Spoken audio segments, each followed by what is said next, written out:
Forbidden things in the Bible. Deuteronomy 28 verse 1 and 2. And it shall come to pass, if thou shalt hearken diligently unto the voice of the Lord thy God, to observe and to do all his commandments which I command thee this day, that the Lord thy God will set thee on high above all nations of the earth. And all these blessings shall come on thee, and overtake thee, if thou shalt hearken unto the voice of the Lord thy God. There is one thing I can assure you about obeying the commands of God. There is always a blessing attached to it. When you are commanded never to do something, it is not because God doesn't want you to enjoy your life or have the best fun in your life. It is because He knows best. As human beings, what we see is now, the present time. We don't know what the future holds, but God does. God sees the past, sees the present time, and looks into the future. He sees everything. The Bible also called God the Ancient of Days. Daniel 7 verse 9, I beheld till the thrones were cast down, and the Ancient of Days did sit, whose garment was white as snow, and the hair of his head like the pure wool. His throne was like the fiery flame, and his wheels as burning fire.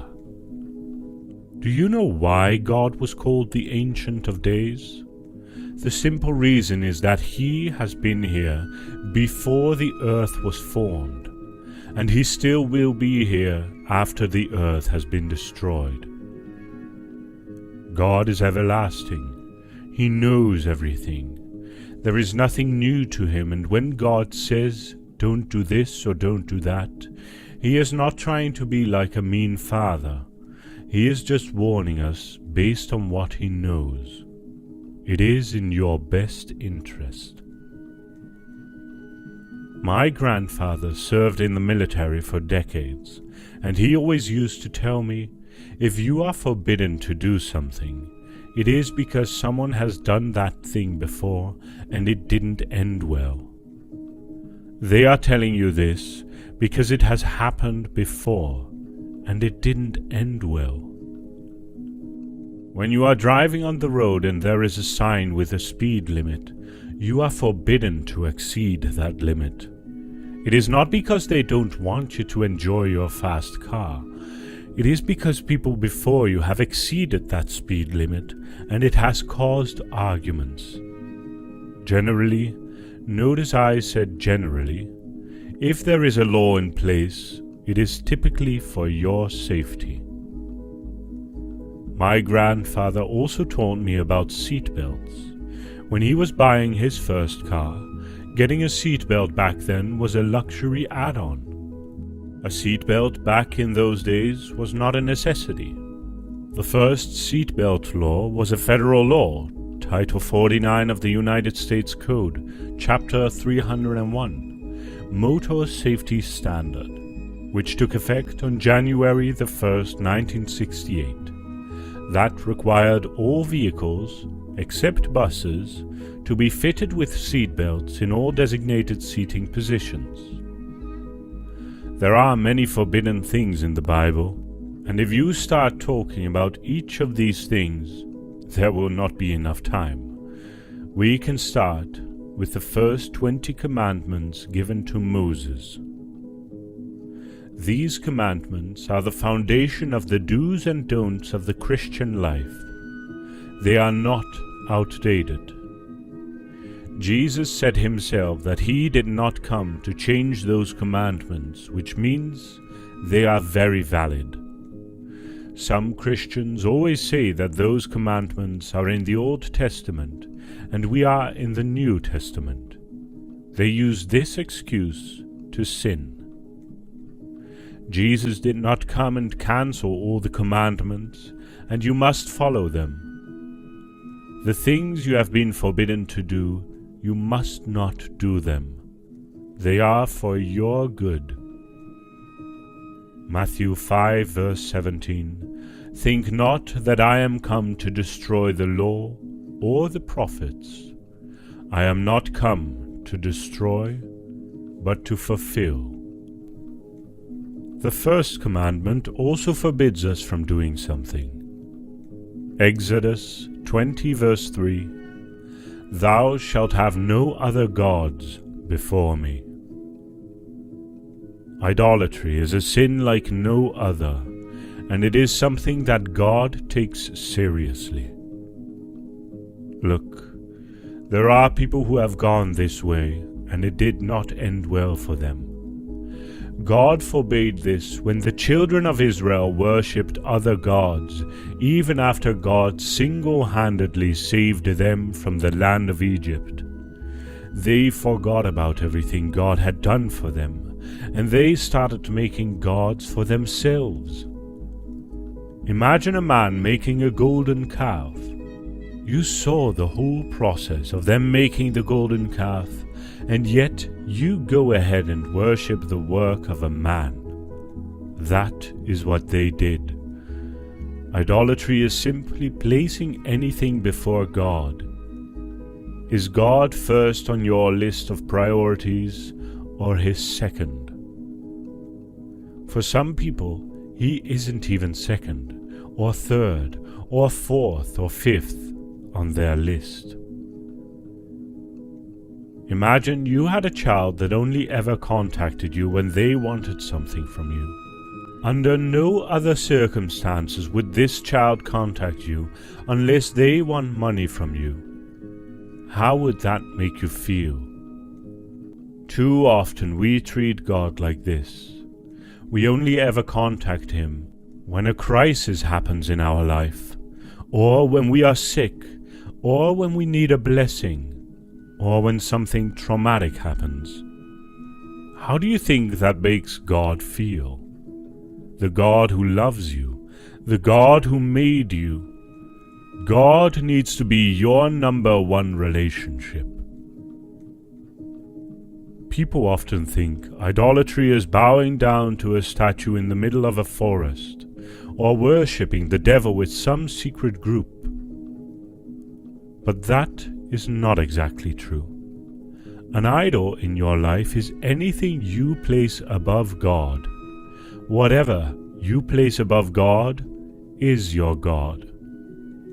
Your job can be your idol.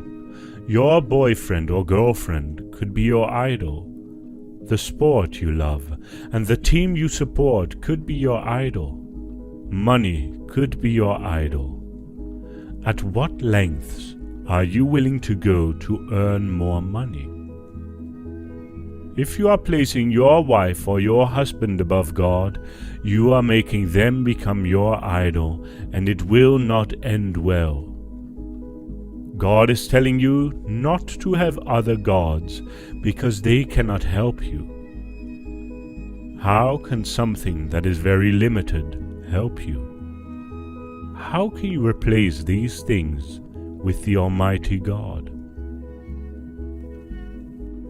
People have committed idolatry, and it has put them in bad situations. That is why God is telling you not to do it. People have gone with idolatry, and it has ended them in hell. God is telling you all these things because you need to know, and you need to run.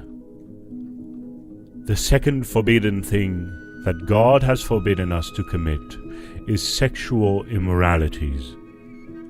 There are numerous Bible verses talking about sexual immoralities. There are many things that have been said about this sin. This will always be forbidden. It doesn't matter what the New World Order is.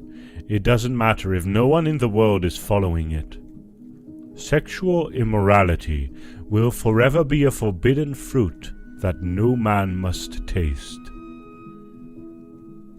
1 Corinthians 6 verse 13 to 20. You say, food for the stomach, and the stomach for food, and God will destroy them both. The body, however, is not meant for sexual immorality, but for the Lord, and the Lord for the body. By his power God raised the Lord from the dead, and he will raise us also. Do you not know that your bodies are members of Christ himself? Shall I then take the members of Christ and unite them with a prostitute? Never! Do you not know that he who unites himself with a prostitute is one with her in the body?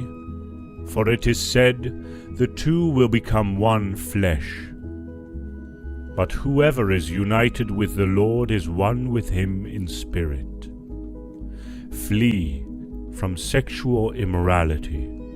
All other sins a person commits are outside the body, but whoever sins sexually sins against their own body.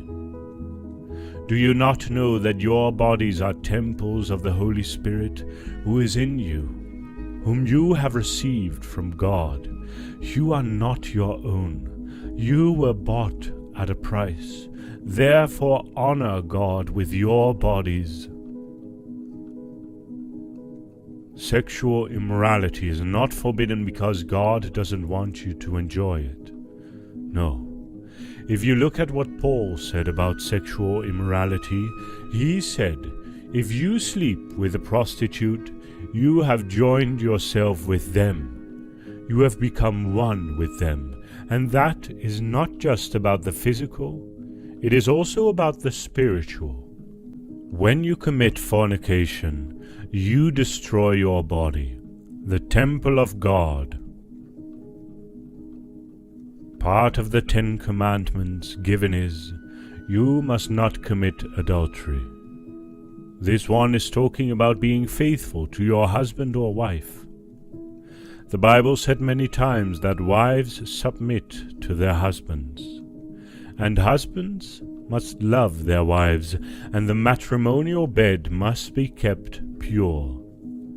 No adultery must be recorded in the marriage. This is not the case in the world today. This is not what we are seeing in the world today. The people are conveniently committing sexual immorality, and they are not even thinking of the repercussions. You are not being told to run just because they don't want you to enjoy it. Many have lost their lives because of this sin. Many have lost their marriage because of this sin. Many have lost their goals and heaven because of this sin. God is telling you to run so that you will not be swallowed.